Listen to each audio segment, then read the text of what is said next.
trying to find a common place. This is a drive Carl Wall never thought he'd be taking. I didn't see my career going in this direction, but things happen for a reason. He runs the North Carolina State Bureau of Investigation's new human trafficking unit.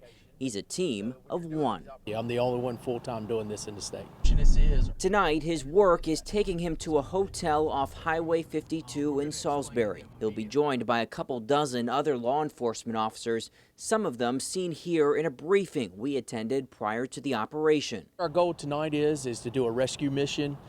So we'll be calling or soliciting girls to come to us. The girls are potentially human trafficking victims, but unlike prostitution busts, they aren't getting arrested. They are getting help if they accept it.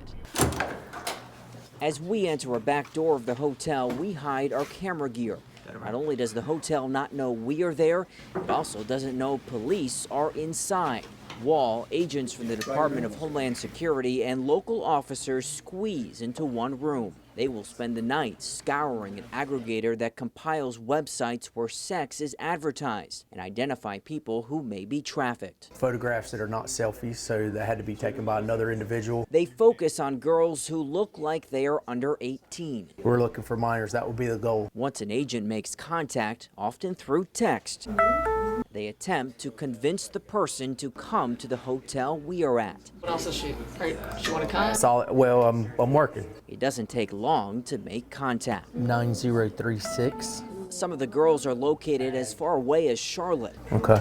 It then becomes a game of waiting. I think we've got 2 en route. A few hours into the operation, where I can see them come in. the first car pulls up and drops a woman off. Now walking towards the building. She thinks she's meeting the man she was texting with. Outside, police are ready to confront the potential trafficker. Still in the vicinity of the vehicle. We watch as cameras, police discreetly put up in the hotel, follow the girl upstairs. She looked pretty young. She looked really young.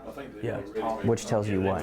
There's a great possibility of being trafficked. As she goes into the room across from where we are, police identify themselves, tell her she's not in trouble, and then offer her help, which comes by way of Hannah Arrowwood. The first thing that I personally and our team would say to them is that they matter and that there's people that actually care about them. Arrowwood is the executive director of Present Age Ministries in Concord, which works with human trafficking survivors between ages 12 and 18. It's astronomically big. And the reality of it is that you don't always have an arrest even though you can identify a victim. She says police are tackling the issue a lot differently than they used to. She's been on about a dozen of these operations. 10 years ago, the approach probably would have been very different, where we probably, service providers wouldn't have been on site. It's an old practice, but everything has evolved. As for the woman we watched come into the hotel, it turns out she was older than police thought. She's 26 and refused to accept any help from a service provider. Wall says that's not uncommon. It takes 6 encounters with a trafficking victim to get them to want to see that this isn't normal. The good news is later that night, a victim did accept help and left the hotel with a service provider. The man who dropped her off was arrested for drugs found in the car. It's hard to watch this because you know that she might be a minor and she is being forced into this. Correct. But do you get any satisfaction seeing this every time? Absolutely. Anytime we can get one person off the street for a period of time. If she doesn't take it though?